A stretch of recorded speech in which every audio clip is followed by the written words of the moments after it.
ಶ್ರೀ ಗುರುಭ್ಯೋ ನಮಃ ಹರಿ ಓಂ ಪೂಜ್ಯಾಯ ರಾಘವೇಂದ್ರಾಯ ಸತ್ಯಧರ್ಮರತಾಯ ಚ ಭಜತಾಂ ಕಲ್ಪವೃಕ್ಷಾಯ ನಮತಾಂ ಕಾಮಧೇನವೇ. ಸಮಸ್ತ ಶ್ರೀ ಸರಳ ಪರಿಹಾರ ಜ್ಯೋತಿಷಾಲಯ ಸದಸ್ಯರೆಲ್ಲರಿಗೂ ಈ ನಿಮ್ಮ ರಾಘವೇಂದ್ರ ಹರಿತ ಸಗುರುಜಿ ಮಾಡುವ ನಮಸ್ಕಾರಗಳು. ಈ ದಿನ ನಾವು ಜೂನ್ ತಿಂಗಳ ಮಾಸಿಕ ಭವಿಷ್ಯ ಮೇಷರಾಶಿಯಿಂದ ಮೀನರಾಶಿವರೆಗೂ ಏನೆಲ್ಲ ಅನುಕೂಲತೆಗಳಿದೆ, ಏನೆಲ್ಲ ಅನಾನುಕೂಲತೆಗಳಿದೆ, ವಿಶೇಷ ಹಬ್ಬ ಹರಿದಿನಗಳೇನು, ಮತ್ತು ಈ ಒಂದು ಜೂನ್ ತಿಂಗಳಲ್ಲಿ ಬರ್ತಕ್ಕಂತಹ ವಿಶೇಷ ದಿನಗಳಾಗಿರ್ಬೋದು, ಮತ್ತು ರಾಶಿಗಳನುಗುಣವಾಗಿರ್ತಕ್ಕಂತಹ ದೋಷಗಳಿಗೆ ಅಥವಾ ಸಮಸ್ಯೆಗಳಿಗೆ ಪರಿಹಾರಗಳು ಯಾವೆಲ್ಲ ರೀತಿಯಲ್ಲಿರುತ್ತೆ ಈ ಒಂದು ದಿನ ನಾವು ತಿಳಿದುಕೊಳ್ಳೋಣ. ಸೊ ಈ ಒಂದು ಜೂನ್ 2026 ಒಂದು ಭವಿಷ್ಯ ದ್ವಾದಶ ರಾಶಿಗಳ ಮೇಷರಾಶಿಯಿಂದ ಮೀನರಾಶಿಯವರೆಗೂ. ಅದಕ್ಕಿಂತ ಮುಂಚಿತವಾಗಿ ಇನ್ನೂ ನಮ್ಮ ಚಾನಲನ್ನು ಅಂದರೆ SSP ಜ್ಯೋತಿಷಾಲಯ ಚಾನಲನ್ನು ನೀವು ಸಬ್ಸ್ಕ್ರೈಬ್ ಮಾಡ್ಕೊಂಡಿಲ್ಲ ಅಂದರೆ ಸಬ್ಸ್ಕ್ರೈಬ್ ಮಾಡ್ಕೊಳ್ಳಿ. ಇನ್ನೂ ಹೆಚ್ಚಿನ ಆಧ್ಯಾತ್ಮಿಕ ವಿಷಯಗಳು ಮುಂದಿನ ದಿನಗಳಲ್ಲಿ ಬರುವಂಥದ್ದಾಗುತ್ತೆ ಅಂತ ತಿಳಿಸುತ್ತಾ ಬನ್ನಿ. ಹಾಗಾದರೆ ಈ ಒಂದು ಜೂನ್ ತಿಂಗಳಲ್ಲಿ ಏನೆಲ್ಲ ವಿಶೇಷತೆ ದಿನಗಳು ಒಳಗೊಂಡಿರುತ್ತೆ ಮೊದಲು ಅದು ತಿಳ್ಕೊಳ್ಳೋಣ. ಅದೇ ರೀತಿ ಗೃಹ ಸಂಚಾರ, ಏಕೆಂದರೆ ಅದು ತುಂಬ ಪ್ರಮುಖವಾಗಿರ್ತಕ್ಕಂಥದ್ದು. ಒಂದು ರಾಶಿಯ ಅನುಗುಣವಾಗಿ ನಾವು ಭವಿಷ್ಯ ಹೇಳಬೇಕಾದ್ರೆ ಪ್ರಸ್ತುತ ಅಂದರೆ ಈ ಒಂದು ತಿಂಗಳಲ್ಲಿ ಯಾವೆಲ್ಲ ಗ್ರಹಗಳ ಸಂಚಾರ ಬದಲಾವಣೆ ಆಗುತ್ತೆ ಮತ್ತು ಏನೆಲ್ಲ ವಿಶೇಷ ದಿನಗಳು ಇರುತ್ತೆ ಆ ಒಂದು ಎಲ್ಲ ಒಳಗೊಂಡಂತೆ ಭವಿಷ್ಯವನ್ನು ಹೇಳಲಾಗುತ್ತೆ. ಹಾಗಾದರೆ ಬನ್ನಿ, ಈ ತಡ ಮಾಡೋದೇ ಬೇಡ. ಈ ಒಂದು ತಿಂಗಳಲ್ಲಿ ಗ್ರಹ ಸಂಚಾರ ಯಾವ ರೀತಿ ಇರುತ್ತೆ. ಮೊದಲನೇ ತಾರೀಕು ಜೂನ್ 1ನೇ ತಾರೀಕು ನೋಡೋದಾದರೆ ಇಲ್ಲಿ ಶನಿ ಮೀನರಾಶಿಯಲ್ಲಿದ್ದಾರೆ, ರಾಹು ಕುಂಭರಾಶಿಯಲ್ಲಿದ್ದಾರೆ, ಗುರು ಮಿಥುನ ರಾಶಿಯಲ್ಲಿದ್ದಾರೆ. ಅಂದರೆ 1ನೇ ತಾರೀಕು ಮಾತ್ರ ಮಿಥುನ ರಾಶಿಯಲ್ಲಿದ್ದಾರೆ, 2ನೇ ತಾರೀಕು ಜಂಪ್ ಆಗಿಬಿಡ್ತಾರೆ. ಅದೇ ರೀತಿಯಾಗಿ ಗುರು ಶುಕ್ರ ಬುಧ ಒಟ್ಟಿಗೆ ಮಿಥುನ ರಾಶಿಯಲ್ಲಿ ಇದ್ದಾರೆ, ಕುಜ ಮೇಷರಾಶಿಯಲ್ಲಿದ್ದಾರೆ, ರವಿ ವೃಷಭ ರಾಶಿಯಲ್ಲಿದ್ದಾರೆ, ಕೇತು ಸಿಂಹ ರಾಶಿಯಲ್ಲಿ ಇದ್ದಾರೆ, ಇನ್ನು ಚಂದ್ರ ವೃಶ್ಚಿಕ ರಾಶಿಯಲ್ಲಿ ಇದ್ದಾರೆ. ಇದಿಷ್ಟು ಜೂನ್ ತಿಂಗಳ ಮೊದಲನೆಯ ದಿನದ ಗ್ರಹ ಸಂಚಾರ. 2ನೇ ದಿನಕ್ಕೆ ನಿಮಗೆ ಬದಲಾವಣೆ ಆಗ್ಬಿಡುತ್ತೆ. ಅಲ್ಲಿ ನಿಮಗೆ ಗುರು ಕರ್ಕಾಟಕ ರಾಶಿಗೆ ಬರುತ್ತೆ. ಉಳಿದಂತೆ ಎಲ್ಲ ಗ್ರಹಗಳು ಆಯಾ ಒಂದು 1ನೇ ತಾರೀಕು ಯಾವ ರೀತಿಯಲ್ಲಿ ಸಂಚಾರ ನಡೀತಾ ಇತ್ತೋ ಅಲ್ಲೇ ಇರುತ್ತೆ. ಇನ್ನು ತದನಂತರ ಏನಾಗುತ್ತೆ ಅಂದರೆ 9ನೇ ತಾರೀಕು ಮತ್ತೆ ಬದಲಾವಣೆ ಆಗುತ್ತೆ. ಅಲ್ಲಿ ಶುಕ್ರನು ಕೂಡ ಕರ್ಕಾಟಕ ರಾಶಿಗೆ ಬರ್ತಾರೆ. ಅಂದರೆ ಇಲ್ಲಿ ಶುಕ್ರ ಗುರು ಇಬ್ಬರು ಒಟ್ಟಿಗೆ ಕರ್ಕಾಟಕ ರಾಶಿಗೆ ಬರುವಂಥವ್ರು ಆಗ್ತಾರೆ. ಅಂದರೆ ಇಲ್ಲಿ 2ನೇ ತಾರೀಕು ಗುರು ಮಿಥುನದಿಂದ ಕರ್ಕಾಟಕ ಹೋಗ್ತಾರೆ, 9ನೇ ತಾರೀಕು ಶುಕ್ರ ಮಿಥುನ ರಾಶಿಯಿಂದ ಕರ್ಕಾಟಕ ರಾಶಿಗೆ ಬರುವಂಥವ್ರು ಆಗ್ತಾರೆ. ಇನ್ನು ಅದೇ ರೀತಿಯಾಗಿ 16ನೇ ತಾರೀಕು ವೃಷಭದಿಂದ ಅಂದರೆ ಇಲ್ಲಿ ರವಿ ಸೂರ್ಯ ಗ್ರಹ ವೃಷಭದಿಂದ ಮಿಥುನ ರಾಶಿಗೆ ಬರುವಂಥವ್ರು ಆಗ್ತಾರೆ. ಈ ರೀತಿ ಬುಧ ಜೊತೆಗೆ ರವಿ ಕೂಡ ಅಲ್ಲಿ ಇರುವಂಥದ್ದಾಗತ್ತೆ ಅಂತಲೂ ಹೇಳ್ಬೋದು. ಇನ್ನು 21ನೇ ತಾರೀಕು ಕುಜ ಮೇಷರಾಶಿಯಿಂದ ವೃಷಭ ರಾಶಿಗೆ ಬರುವಂಥವ್ರು ಆಗ್ತಾರೆ ಅಂತಲೇ ಹೇಳ್ಬೋದು. ಇನ್ನು 23ನೇ ತಾರೀಕು ಕೆಲವು ಬದಲಾವಣೆಗಳೊಂದಿಗೆ ಅಂದರೆ ಇಲ್ಲಿ ಗುರು ಶುಕ್ರ ಬುಧ ಮೂರು ಒಟ್ಟಿಗೆ ಕರ್ಕಾಟಕ ರಾಶಿಯಲ್ಲಿ ಇರ್ತಾರೆ. ಸೊ ಈ ರೀತಿಯಲ್ಲಿ ಗ್ರಹ ಸಂಚಾರದ ಅನುಗುಣವಾಗಿ ಈ ಒಂದು ಜೂನ್ ತಿಂಗಳ ಭವಿಷ್ಯ ಮತ್ತು ಅದರ ಒಂದು ಪ್ರಮುಖ ದಿನಗಳನ್ನು ನೋಡೋದಾದರೆ ಮೊದಲನೆಯದಾಗಿ ಅಂದರೆ ಇಲ್ಲಿ 3ನೇ ತಾರೀಕು ಸಂಕಷ್ಟ ಚತುರ್ಥಿ ಇದೆ, 6ನೇ ತಾರೀಕು ಷಷ್ಠಿ ಇದೆ, ಆಮೇಲೆ 11ನೇ ತಾರೀಕು ನಿಮಗೆ ಪರಮ ಏಕಾದಶಿ ಬರುವಂಥದ್ದಾಗತ್ತೆ. ಅದೇ ರೀತಿಯಾಗಿ ಮಾಸಿಕ ಶಿವರಾತ್ರಿ 13ನೇ ತಾರೀಕು ಜೂನ್ ತಿಂಗಳಲ್ಲಿ ಇದೆ. ಇನ್ನು 15ನೇ ತಾರೀಕು ಅಮಾವಾಸ್ಯೆ ಇದೆ, ಅದೇ ದಿನ ಮಿಥುನ ಸಂಕ್ರಾಂತಿ ಇದೆ. ಅಂದರೆ ಈ ಅಧಿಕ ಮಾಸ ಇರೋದರಿಂದ ಈ ಜೂನ್ನಲ್ಲಿ ಯಾವುದೇ ರೀತಿಯ ಸೂರ್ಯ ಬದಲಾವಣೆ ಇರೋದಿಲ್ಲ. ಆದ್ದರಿಂದ ಅಧಿಕ ಮಾಸ ಮುಗಿದ ತಕ್ಷಣವೇ ಸೂರ್ಯ ಸಂಕ್ರಾಂತಿ ಅಮಾವಾಸ್ಯೆ ದಿನ ಆಗ್ತಾ ಇದೆ ಅಂತಲೂ ಹೇಳ್ಬೋದು. ಇನ್ನು ಅದೇ ರೀತಿ 18ನೇ ತಾರೀಕು ಗುರು ಪುಷ್ಯ ಯೋಗ ಕೂಡಿ ಬರ್ತಾ ಇದೆ. ಸೊ ಈ ಒಂದು ಗುರು ಪುಷ್ಯ ಯೋಗದ ವಿಶೇಷ ನಿಮಗೆ ತಿಳಿಸ್ಕೊಟ್ಟಿದ್ದೀನಿ. ಅದೇ ರೀತಿಯಾಗಿ ನೀವು ಆ ಒಂದು ಆಚರಣೆಯನ್ನು ಮಾಡಿದರೆ ಇನ್ನೂ ಒಳ್ಳೆಯದು. ಇನ್ನು 25ನೇ ತಾರೀಕು ನಿರ್ಜಲ ಏಕಾದಶಿ ಇದೆ. ಇನ್ನು ಅದೇ ರೀತಿಯಾಗಿ 28ನೇ ತಾರೀಕು ಶ್ರೀ ಶ್ರೀಪಾದರಾಜರ ಆರಾಧನೆ ಮುಳುಬಾಗಿಲು, ಕೋಲಾರ ಜಿಲ್ಲೆಯ ಮುಳುಬಾಗಿಲಲ್ಲಿರ್ತಕ್ಕಂಥ ಶ್ರೀಪಾದರಾಜರ ಮಠದಲ್ಲಿ ಶ್ರೀಪಾದರಾಜರ ಆರಾಧನೆ ನಡೆಯುತ್ತೆ. ಅದೇ ರೀತಿ ಉತ್ತರಾದಿ ಮಠ, ರಾಯರ ಮಠ ಎಲ್ಲ ಮಠ ಮಾನ್ಯಗಳಲ್ಲಿ ಶ್ರೀಪಾದರಾಜರ ಆರಾಧನೆ, ಅವತ್ತು ಅಲಂಕಾರ ವಿಶೇಷ, ಬ್ರಾಹ್ಮಣರ ಒಂದು ಬಹುಜನ, ಸಾರ್ವಜನಿಕರ ಬಹುಜನ ಎಲ್ಲವೂ ಇರುತ್ತೆ. ಸೊ ಆ ದಿನ ಸಾಧ್ಯವಾದರೆ ಮುಳುಬಾಗಿಲು ಮಠಕ್ಕೆ ಹೋಗಿ ಬನ್ನಿ. ಆ ಗುರುರಾಯರ ಮತ್ತು ಆ ಶ್ರೀಪಾದರಾಜರ ಆಶೀರ್ವಾದ ಸಿಗುವಂಥದ್ದಾಗತ್ತೆ. ಇನ್ನು 29ನೇ ತಾರೀಕು ಕಾರು ಹುಣ್ಣಿಮೆ ಇದೆ. ಸೊ ಇದಿಷ್ಟು ಈ ಒಂದು ಜೂನ್ ತಿಂಗಳಲ್ಲಿ ಬರ್ತಕ್ಕಂತಹ ವಿಶೇಷ ದಿನಗಳು ಮತ್ತು ಗ್ರಹ ಸಂಚಾರದ ಒಂದಿಷ್ಟು ಮಾಹಿತಿಯನ್ನು ಹಂಚಿಕೊಂಡಿದ್ದೇವೆ. ಇದರ ಆಧಾರಗನುಗುಣವಾಗಿ ನಾವು ದ್ವಾದಶ ರಾಶಿಗಳ ಭವಿಷ್ಯವನ್ನು ನೋಡೋಣ ಬನ್ನಿ.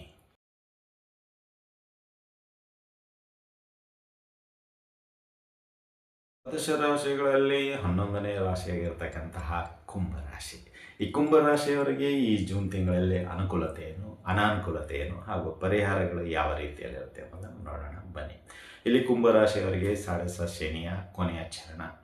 ಈ ಒಂದು ಜೂನ್ ತಿಂಗಳಲ್ಲಿ ನಿಮಗೆ ಏನಾಗುತ್ತಂದರೆ ಕೆಲಸಗಳು ಪದೇ ಪದೇ ಅದೇ ಕೆಲಸಗಳು ಬರುವಂಥದ್ದಾಗುತ್ತೆ. ಈಗ ಮಾಡಿರ್ತಕ್ಕಂಥ ಕೆಲಸನೇ ಪುನಃ ಮಾಡಬೇಕು ಅಷ್ಟೇ. ಒಂದು ಸ್ವಲ್ಪ ಕಷ್ಟಗಳು ಪುನಃ ಬರುವಂಥದ್ದಾಗತ್ತೆ. ಅದು ಆರ್ಥಿಕ ಕಷ್ಟಗಳಾಗಿರ್ಬೋದು, ಕೌಟುಂಬಿಕ ಕಷ್ಟಗಳಾಗಿರ್ಬೋದು, ಕೆಲಸ ಕಾರ್ಯಗಳ ಕಷ್ಟಗಳಾಗಿರ್ಬೋದು, ನಿಮ್ಮದೇ ಆದಂಥ ದಿನನಿತ್ಯದ ಕಾರ್ಯ ಚಟುವಟಿಕೆಗಳ ಕಷ್ಟ ಆಗಿರ್ಬೋದು. ಇದು ಏನಾಗುತ್ತೆ ಅಂದರೆ ಪದೇ ಅದೇ ಮಾಡಬೇಕಾಗುತ್ತೆ. ಈಗ ಮಾಡಿರ್ತಕ್ಕಂತಹ ಊಟ ಪದೇ ಅದೇ ಊಟ ಮಾಡಬೇಕಂದ್ರೆ ಆಗೋದಿಲ್ಲ, ರುಚಿಸೋದಿಲ್ಲ, ಹೋಗೋದಿಲ್ಲ. ಆ ರೀತಿಯಲ್ಲಿ ಕುಂಭರಾಶಿಯವರಿಗೆ ಈ ಜೂನ್ ತಿಂಗಳಲ್ಲಿ ಅನುಭವಕ್ಕೆ ಬರುವಂಥದ್ದಾಗತ್ತೆ. ಅದರಲ್ಲೂ ಈ 1ರಿಂದ 10ನೇ ತಾರೀಕು ತುಂಬ ಮಾಡಿರ್ತಕ್ಕಂಥ ಕೆಲಸನೇ ಪುನಃ ಮಾಡಿ ಅಂತ ಹೇಳಿದಾಗ ಎಲ್ಲೋ ಒಂದು ಸ್ವಲ್ಪ ಎಡವಟ್ಟಾಗುವಂಥದ್ದಾಗತ್ತೆ. ಇದರಿಂದ ಸ್ವಲ್ಪ ಅವಮಾನ, ತಿರಸ್ಕಾರ, ಜಗಳಾಟ, ರಂಪಾಟ, ವೈರತ್ವ ಹುಟ್ಕೊಳ್ಳುವಂಥದ್ದಾಗತ್ತೆ. ಅಂದರೆ ಇಲ್ಲಿ ಕುಂಭರಾಶಿಯವರಿಗೆ ಏನಾಗುತ್ತೆ, ಕೋಪ ಜಾಸ್ತಿ ಬರುವಂಥದ್ದಾಗುತ್ತೆ. ಈ ಕೋಪದಲ್ಲಿ ನೀವು ತಪ್ಪು ನಿರ್ಧಾರವನ್ನು ತೆಗೆದುಕೊಳ್ಳುವಂಥವ್ರಾಗ್ತೀರಾ ಮತ್ತು ಎಲ್ಲರ ಜೊತೆ ಶತ್ರು ರೀತಿಯಲ್ಲಿ ಕಾಣುವಂಥವ್ರಾಗ್ತೀರಾ. ಮತ್ತು ಈ ಸಮಯದಲ್ಲಿ ನೀವು ಏನು ಮಾತಾಡಿದರೂ ಎದುರಾಳಿಗೆ ಕೇಳಿಸದ ರೀತಿಯಲ್ಲಿ ಇರುತ್ತೆ. ಅಂದರೆ ನಿಮ್ಮ ಮಾತು ಅವರು ಗಣನೆಗೆ ತೆಗೆದುಕೊಳ್ಳೋದಿಲ್ಲ ಕುಂಭರಾಶಿಯವರು. ಇನ್ನು 10ರ ನಂತರ ಅಂದರೆ 10ರಿಂದ 20 ಸ್ವಲ್ಪ ನಿಮಗೆ ಏನಾಗುತ್ತೆ ಅಂದರೆ ಈ ಕೆಲಸ ಕಾರ್ಯಗಳಲ್ಲಿ ಅಂದರೆ ಈ ನಿಮ್ಮ ದಿನನಿತ್ಯದ ಕಾರ್ಯ ಚಟುವಟಿಕೆಗಳಲ್ಲಿ ಸ್ವಲ್ಪ ಎಲ್ಲೋ ನಿಮಗೆ ಬೇರೆಯವರ ಒಂದು ಹೊಂದಾಣಿಕೆ, ಬೆಂಬಲ ಸಿಗುವಂಥದ್ದಾಗುತ್ತೆ. ಇದರಿಂದ ನಿಮಗೆ ಮುಂದಿನ ಕಾರ್ಯ ಚಟುವಟಿಕೆಗಳಿಗೆ ಒಂದು ಪ್ರೋತ್ಸಾಹ ಅಂತೀವಲ್ಲ, ಅದು ಸಿಗುವಂಥದ್ದಾಗುತ್ತೆ ಅಂತಲೇ ಹೇಳ್ಬೋದು. ಇನ್ನು ಈ ಒಂದು ದಿನದಲ್ಲಿ ಅಂದರೆ ಈ ಒಂದು ಜೂನ್ 11ರಿಂದ 20ನೇ ತಾರೀಕು ಒಂದು ಸ್ವಲ್ಪ ನಿಮಗೆ ಈ ಕೆಲಸಗಳು ಬರುವಂಥದ್ದಾಗತ್ತೆ. ಯಾರಾದರೂ ಬಿಸ್ನೆಸ್ ಮಾಡ್ತಾಯಿದ್ರೆ ಸ್ವಲ್ಪ ಬಿಸ್ನೆಸ್ ಇಂಪ್ರೂವ್ ಆಗುವಂಥದ್ದಾಗತ್ತೆ. ಯಾರೆಲ್ಲ ಕೆಲಸ ಹುಡುಕ್ತಾ ಇದ್ದೀರೋ ಎಲ್ಲೋ ಅವಕಾಶಗಳು ಸಿಗುವಂಥ ರೀತಿಯಲ್ಲಿ ವಾತಾವರಣ ಸೃಷ್ಟಿಯಾಗತ್ತೆ. ಅಥವಾ ನೀವು ಕೆಲಸಕ್ಕೆ ಹೋಗ್ತಾ ಇದ್ದರೆ ಎಲ್ಲೋ ನಿಮ್ಮ ಪರವಾಗಿ ಈ ವಾರ ಇರುವಂಥದ್ದಾಗತ್ತೆ ಅನ್ನೋ ಭಾವನೆ ಈ ಒಂದು 11ರಿಂದ 20ರಲ್ಲಿ ಸಿಗುತ್ತೆ. ಇನ್ನು 21ರಿಂದ 30ನೇ ತಾರೀಕುವರೆಗೂ ಅಂದರೆ ಈ ಒಂದು 10 ದಿನಗಳಲ್ಲಿ ನಿಮಗೆ ಎಲ್ಲೋ ಸಂಬಂಧಗಳು ಬೇಡ ಅನಿಸ್ಬಿಡುತ್ತೆ. ನಮಗೆ ಕಷ್ಟಕ್ಕಾಗದೇ ಇರೋರು ಸಂಬಂಧ ತೊಗೊಂಡು ಏನು ಮಾಡೋದು ಅನ್ನೋ ಒಂದು ಮಟ್ಟಕ್ಕೆ ಬಂದುಬಿಡ್ತೀರ. ಅಂದರೆ ಕುಂಭರಾಶಿಯವರಿಗೆ ಈ ಒಂದು ತಿಂಗಳು ಸ್ವಲ್ಪ ಕಠಿಣ ಸವಾಲ ಅಂತ ಹೇಳ್ಬೋದು, ಅಥವಾ ಪರೀಕ್ಷೆ ಸಮಯ ಅಂತ ಹೇಳ್ಬೋದು, ಅಥವಾ ನಿಮಗೆ ಶತ್ರುಗಳೇ ಜಾಸ್ತಿ ಆಗುವಂಥದ್ದು ಆಗ್ಬೋದು. ಒಟ್ಟಿನಲ್ಲಿ ಈ ಶನಿ ಈ ತಿಂಗಳು ಬಲವಾಗಿ ಕಾಡುವಂಥವನಾಗ್ತಾನೆ.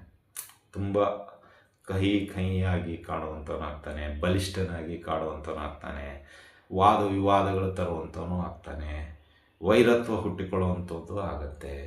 ನಾವು ಮಾಡಿರ್ತಕ್ಕಂಥ ಕೆಲಸ ಎಷ್ಟೇ ಇಂಟ್ರೆಸ್ಟ್ ಕೊಟ್ಟು ಮಾಡಿದ್ರೂ ರಿಜೆಕ್ಟ್ ಆಗುವಂಥದ್ದು ಇರುತ್ತೆ. ಇಂಥ ಕಹಿ ಅನುಭವ ಈ ತಿಂಗಳಲ್ಲಿ ಕುಂಭರಾಶಿಯವರಿಗೆ ಸಿಗೋದು. ಇನ್ನು ಅನುಕೂಲಕರ ವಿಷಯಗಳು ಏನು ಅಂತ ನೋಡೋದಾದರೆ ಕುಂಭರಾಶಿಯವರಿಗೆ ನಿಮಗೆ ಅಣ್ಣ ಅಥವಾ ತಮ್ಮ ಇವರಿಂದ ಸಹಾಯ ಲಭಿಸುತ್ತೆ.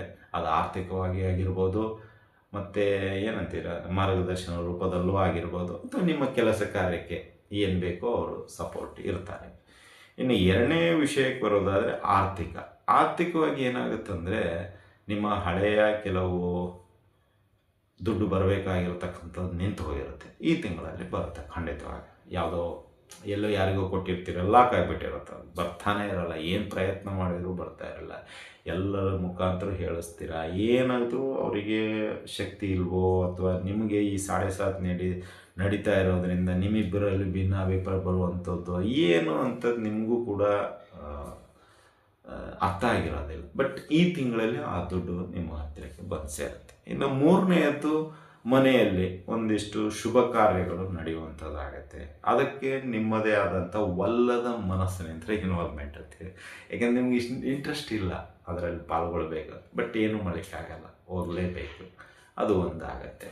ಇನ್ನು ನಾಲ್ಕನೇದು ಶುಭ ಸಮಾಚಾರ ಅಂತ ಹೇಳಿದ್ರೆ, ನಿಮ್ಮ ಒಂದು ಕೆಲಸ ವೃತ್ತಿ ಬದುಕಿನಲ್ಲಿ ಎಲ್ಲಿದ್ದೀರೋ, ವ್ಯಾಪಾರದಲ್ಲಾದರೆ ವ್ಯಾಪಾರ, ಮತ್ತು ಕಂಪ್ನಿಯಲ್ಲಿ ಅಥವಾ ಸರ್ಕಾರಿ ಕೆಲಸಗಳಲ್ಲಿದ್ದರೆ ನಿಮ್ಮ ಕೆಲವು ಕೆಲಸ ಕಾರ್ಯಗಳಿಗೆ ಮೆಚ್ಚುಗೆ ವ್ಯಕ್ತಪಡಿಸಿ ಅದಕ್ಕೆ ಗೌರವವನ್ನು ಕೊಡಲಾಗತ್ತೆ ಅಂತ ಹೇಳ್ಬೋದು.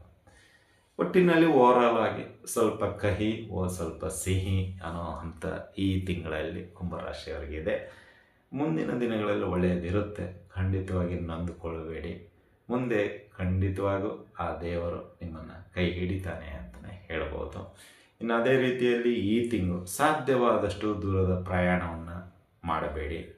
ಅಧಿಕವಾದ ಖರ್ಚುಗಳಿಗೆ ಕಡಿವಾಣ ಹಾಕಿ, ಮಾತನ್ನು ಕಡಿಮೆ ಮಾಡಿ, ಮತ್ತು ಯಾರನ್ನು ದೂಷಿಸಲು ಹೋಗಬೇಡಿ, ಅವರ ತಂಟೆ ತಕರಾರಕ್ಕೂ ಹೋಗಬೇಡಿ. ಅಂದರೆ ವ್ಯಂಗ್ಯವಾಗಿ ಮಾತನಾಡೋದು, ಅಪಹಾಸ್ಯ ಮಾಡೋದು ದಯವಿಟ್ಟು ಮಾಡಲು ಹೋಗಬೇಡಿ ಕುಂಭರಾಶಿಯವರಿಗೆ. ಯಾಕಂದರೆ ನಾನು ಪದೇ ಹೇಳ್ತಾ ಇದ್ದೀನಿ, ಈ 7.5 ಅಷ್ಟಮ ಶನಿ, ಪಂಚಮ ಶನಿ, ಅರ್ಧ ಅಷ್ಟಮ ಶನಿ, ಇಲ್ಲಿರ್ತಕ್ಕಂಥವ್ರು ನೀವು ಎಷ್ಟು ಒಬ್ಬ ವ್ಯಕ್ತಿಗೆ ಅವಮಾನ ಮಾಡ್ತೀರೋ ಅಷ್ಟು ನಿಮಗೆ ಮುಂದಿನ ದಿನಗಳಲ್ಲಿ ಶನಿ ನಿಮಗೆ ಅದೇ ಸಮಸ್ಯೆ ತಂದೊಡ್ಡುತ್ತಾನೆ. ಅದಕ್ಕಾಗಿ ಹೇಳ್ತಾ ಇರೋದು, ಯಾರನ್ನು ಅಪಹಾಸ್ಯ ಮಾಡಲಿಕ್ಕೆ ಹೋಗಬೇಡಿ, ಯಾರನ್ನು ದೂಷಣೆ ಮಾಡಲಿಕ್ಕೆ ಹೋಗಬೇಡಿ, ಯಾರನ್ನು ಎತ್ತಿ ಕಟ್ಟಲು ಹೋಗಬೇಡಿ. ನಿಮ್ಮ ಕೆಲಸ ಏನಿದೆ ನೀಟಾಗಿ ಮಾಡಿ, ಆದಷ್ಟು ಸತ್ಯದ ಕಡೆಗೆ ಇರಿ, ಸುಳ್ಳನ್ನು ಹೇಳಲು ಹೋಗಬೇಡಿ. ಅನಿವಾರ್ಯವಿದ್ದರೂ ಕೂಡ ಸತ್ಯದಲ್ಲಿ ಇರುವಷ್ಟು ಸುಳ್ಳು ಹೇಳಿ. ಸುಮ್ಮನೆ ನಾನು ಬೆಂಗಳೂರಲ್ಲಿದ್ದು ಮಂಗಳೂರಲ್ಲಿದ್ದೀನಿ ಅಂತ ಹೇಳೋದು, ನೀವು ಬಿಡದಿಯಲ್ಲಿ ಇದ್ದುಬಿಟ್ಟು ನಾನು ಮಂಡ್ಯದಲ್ಲಿದ್ದೀನಿ ಅಂತ ಹೇಳೋದು, ಈ ರೀತಿ ಮಾಡಲು ಹೋಗಬೇಡಿ. ಯಾಕೆಂದರೆ ಲಾಕ್ ಆಗಿಬಿಡ್ತೀರ, ಆಮೇಲೆ ತೊಂದರೆಗೆ ನೀವೇ ಸಿಕ್ಕಾಕೊಳ್ತೀರ. ಅದರಿಂದ ಹೊರಗಡೆ ಬರೋದು ತುಂಬ ಕಷ್ಟ ಆಗೋಗ್ಬಿಡುತ್ತೆ. ಹಾಗಾಗಿ ಈ 7.5 ಶನಿ ಇದ್ದಾಗ ಸಾಧ್ಯವಾದಷ್ಟು ನಿಯರಾಗಿ ಸತ್ಯವಂತರಾಗಿರಿ. ಇದರಿಂದ ಶನಿ ತಿದ್ದುಕೊಂಡಿದ್ದಾನೆ, ಇನ್ನೊಬ್ಬರಿಗೆ ಮೋಸ ಏನೋ ಮಾಡೋದಿಲ್ಲ ಅನ್ನೋ ಒಂದು ಇದಕ್ಕೆ ಅವ್ರು ಬಂದು ನಿಮ್ಮನ್ನು ಒಂದು ಸ್ವಲ್ಪ ಕಷ್ಟಗಳಿಂದ ರಿಲ್ಯಾಕ್ಸ್ ಮಾಡ್ತಾರೆ. ಇಲ್ಲ ಇವತ್ತು ಗೆದ್ದಿರ್ಬೋದು, ನೀವು ಏನೋ ಸುಳ್ಳು ಹೇಳಿ, ಆಯ್ತಪ್ಪ ನೀನು ಮಂಗಳೂರಲ್ಲಿದ್ದೀಯಾ, ನಾಳೆ ಬರ್ತೀಯಾ ಅಂತ, ಇಲ್ಲ 2 ದಿನ ಆಗುತ್ತೆ, ಸರಿ ಆಯಿತು ಬಾ ಅಂತೇಳಿ ಅವ್ರು ಸುಮ್ಮನೆ ಬಿಡ್ತಾರೆ. ನೀವು ಮರುದಿನ ಯಾವುದೋ ಮಾರ್ಕೆಟಲ್ಲೋ ಅಥವಾ ಸಾಯಂಕಾಲ ಎಲ್ಲೋ ಮದುವೆ ಸಮಾರಂಭದಲ್ಲೋ ಅಥವಾ ಇನ್ನೆಲ್ಲೋ ಹಾಕ್ಕೊಂಡ್ಬಿಡ್ತೀರ. ಅವಾಗ ಅವ್ರು ಕೇಳ್ತಾರೆ, ಏನಪ್ಪ ಮಂಗಳೂರಿಂದ ಯಾವಾಗ ಬಂದೆ ಅಂತ, ಏನು ಉತ್ತರ ಕೊಡ್ತೀರಾ? ಏನು ಮಾತಾಡ್ಲಿಕ್ಕಾಗಲ್ಲ. ಯಾಕಂದರೆ ಮಂಗಳೂರು ಬಸ್ಸಲ್ಲಿ ಬಂದ್ರೂ 8 ಅವರ್ಸು, ಹೆಂಗೆ ಹೇಳ್ತೀರ ಹೇಳಿ, ಕಷ್ಟ ಇದೆ. ಹಾಗಾಗಿ ಅದಕ್ಕೆ ಹೇಳ್ತಾ ಇರೋದು, ಸುಳ್ಳು ಹೇಳಿಕ್ಕೆ ಹೋಗಬೇಡಿ ದಯವಿಟ್ಟು. ನಿಯರೆಸ್ಟಾಗಿ ಹೇಳಿ, ಇಲ್ಲಪ್ಪ ಹೆಂಗಿದ್ದೀನಿ, ಇಲ್ಲೇ ಇದ್ದೀನಿ, ಸ್ವಲ್ಪ ಕೆಲಸ ಆಯಿತು. ಸುಳ್ಳು ಹೇಳ್ಬೇಕಾ, ಸ್ವಲ್ಪ ಕೆಲಸ ಆಯಿತು, ಅದಕ್ಕೆ ಬರಲಿಕ್ಕಾಗಿಲ್ಲ, ದಯವಿಟ್ಟು ಬೇಜಾರು ಮಾಡ್ಕೋಬೇಡ, ನಾನು ಕೊಡ್ತೀನಿ, ಒಂದು ಸ್ವಲ್ಪ ಸಮಯ ಬೇಕು, ಅರ್ಥ ಮಾಡ್ಕೋ ದಯವಿಟ್ಟು. ಏನೋ ಸಮಸ್ಯೆ ಇದೆ ವೈಯಕ್ತಿಕ ಅಂದಾಗ ಅರ್ಥ ಮಾಡ್ಕೊಳ್ತಾರೆ. ನೀವು ಅದನ್ನು ಬಿಟ್ಟು ನಾನು ಮಂಗಳೂರಲ್ಲಿದ್ದೀನಿ, ಉಡುಪಿಯಲ್ಲಿದ್ದೀನಿ, ಬಂಟ್ವಾಳದಲ್ಲಿದ್ದೀನಿ ಅಂತ ಹೇಳ್ತಾ ಹೋದರೆ ಕಷ್ಟ ಆಗುತ್ತೆ. ಏಕೆಂದರೆ ಈ 7.5 ಶನಿ ಇದೆಯಲ್ಲ, ಅಷ್ಟು ಬಿಡೋದಿಲ್ಲ. ನಾವು ಏನು ಒಳ್ಳೆಯ ಕಾರ್ಯ ಮಾಡಿದ್ರೇ ಕೆಟ್ಟದ್ದು ತಿಳ್ಕೊತ ಸಮಾಜ, ಇನ್ನು ನಾವು ಈ ಸುಳ್ಳು ಹೇಳ್ತಾ ಹೋದರೆ ನಂಬುತ್ತಾ? ನೀವೇ ಹೇಳಿ. ಏಕೆಂದರೆ ಈ 7.5 ಶನಿ ಹೇಗಿರುತ್ತಂದರೆ ಹೇಳೋದಾಯ್ತು, ಅಷ್ಟು ಕಹಿಯಾಗಿರುತ್ತೆ. ಅಂದರೆ ಈ ಉಗಾದಿಯಲ್ಲಿ ಕೊಡ್ತೀವಲ್ಲ ಬೇವಿನ ಒಂದು ಇದು, ಬೇವು ಬೆಲ್ಲ ತಿನ್ನು ಒಳ್ಳೆಯದಾಗಿ ಮಾತಾಡಿ ಅಂತ, ಆ ರೀತಿಯಲ್ಲಿ ಇರುತ್ತೆ. ಈ ಕಡೆ ಒಂದು ಸ್ವಲ್ಪ ಸಿಹಿ, ಈ ಕಡೆ ಒಂದು ಸ್ವಲ್ಪ ಕಹಿ, ಸಿಹಿ ಕಹಿ ಸಮ ಪ್ರಮಾಣದಲ್ಲಿ ಸ್ವೀಕಾರ ಮಾಡಬೇಕು. ಅದಕ್ಕೆ ದೇವರು ಈ ಸಾಡೆ ಸಾತಿ ಅಷ್ಟ ಮಾಡ್ಕೊಳ್ಳೋದು. ಅಂದರೆ ತಿದ್ದುಕೊಳ್ಳಿಕ್ಕೆ ಒಂದು ಅವಕಾಶ. ಶನಿ ಬಂದಿದ್ದಾನೆ ಅಂತ ಹೇಳಿದರೆ ಭಯ ಪಡುವಂಥ ಅವಕಾಶತೆ ಇಲ್ಲ. ತಿದ್ದುಕೊಳ್ಳಿ ಆದಷ್ಟು ಒಂದು ಅವಕಾಶ. ಈಗ ಹೇಗೆ ನಾವು ಗಂಗೆಯಲ್ಲಿ ಮಿಂದೆದ್ರೆ, ಅಂದರೆ ಗಂಗೆಯಲ್ಲಿ ಸ್ನಾನ ಮಾಡಿದರೆ ನಮ್ಮ ಪಾಪಗಳೆಲ್ಲ ನಶಿಸಿ ಹೋಗುತ್ತೆ ಅಥವಾ ಸುಟ್ಟು ಹೋಗುತ್ತೆ ಅಥವಾ ಕಳೆದು ಹೋಗುತ್ತೆ ಅಂತ ಹೇಗೆ ಹೇಳ್ತಾರೋ, ಹಾಗೆ ಈ ಸಾಡೆ ಸಾತ್ ಶನಿ, ಅಷ್ಟಮ ಶನಿ ಬಂದಾಗ ಏನಾಗುತ್ತೆ ಅಂದರೆ ನಮ್ಮ ಕೆಲವು ತಪ್ಪುಗಳು ಏನು ಇರುತ್ತೋ ಅದು ತಿದ್ದುಕೊಳ್ಳಿಕ್ಕೆ ಒಂದು ಅವಕಾಶ.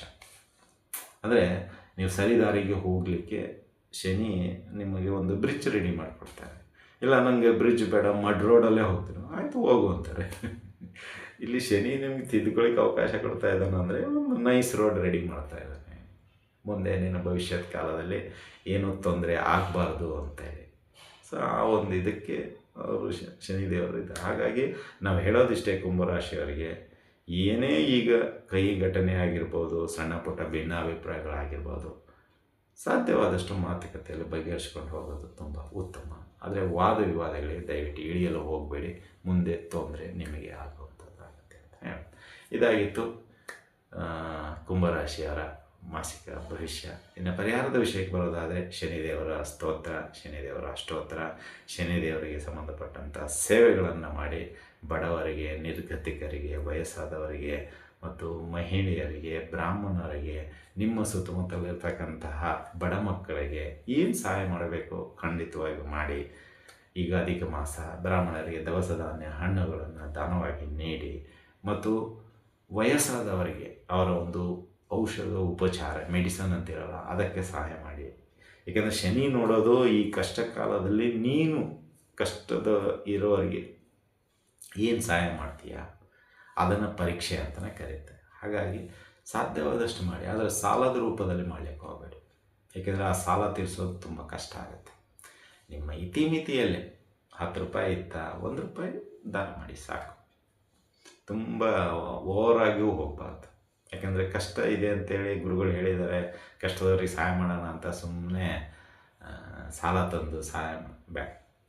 ನಿಮಗೆ 1 ರೂಪಾಯಿನೇ ಇದನ್ನು ಅಷ್ಟೇ ಮಾಡಿ ಸಾಕು. ಆದರೆ ಭಕ್ತಿಪೂರ್ವಕವಾಗಿ ಮಾಡಿ, ನಿಮಗೆ ಒಳ್ಳೆಯದಾಗತ್ತೆ ಅಂತಲೇ ಹೇಳ್ಬೋದು. ಇದಾಗಿತ್ತು ಈ ತಿಂಗಳ ಮಾಸಿಕ ಭವಿಷ್ಯ. ಈ ಒಂದು ಭವಿಷ್ಯ ನಿಮ್ಗೆ ಇಷ್ಟ ಆಗಿದ್ದರೆ ಲೈಕ್ ಮಾಡಿ, ಜಾಸ್ತಿ ಇಷ್ಟ ಆಗಿದ್ದರೆ ಶೇರ್ ಮಾಡಿ, ಹಾಗೂ ನಮ್ಮ SSP ಯೂಟ್ಯೂಬ್ ಚಾನಲ್ನ ಬೆಂಬಲಿಸಿ ಮತ್ತು ಸಬ್ಸ್ಕ್ರೈಬ್ ಮಾಡಿ ಅಂತ ಹೇಳ್ತಾ ಇಲ್ಲಿಗೆ ಶುಭವಾಗಿ ಶುಭಮಸ್ತು ಶುಭಂ ಭೂಯಾತ್. ಸರ್ವೇ ಜನಃ ಸುಖಿನೋ ಭವಂತು.